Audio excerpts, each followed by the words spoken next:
আজকে সকাল সকাল চলে এসেছি শাক বাগানে। আমার মা এখানে খুবই অল্প সর্ষে শাক বুনেছে, সেটাই আমরা তুলে দিচ্ছিলাম। তবে এখানে কিন্তু শুধু সর্ষে শাক ছিল না, সঙ্গে আলু শাকও ছিল। আমার মা যদিও এখানে অনেক শাক বুনেছিল, কিন্তু আমাদের এদিকের মুরগিগুলো তুলে ফেলেছে সব। অ্যাকচুয়ালি আমাদের বাড়িটা যেহেতু গ্রামে, তাই কিন্তু আশেপাশের বাড়িতে মুরগি পালা হয়।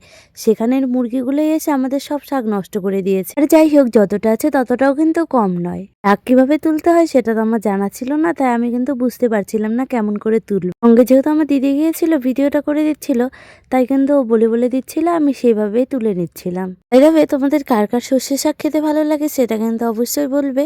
আমার না এই শাক জিনিসটা ভীষণই প্রিয়। আমাকে শাক দিয়ে যদি শুধু ভাত দেওয়া হয়, তাহলে হয়তো আমি এক থালা ভাত পুরো খেয়ে নেব।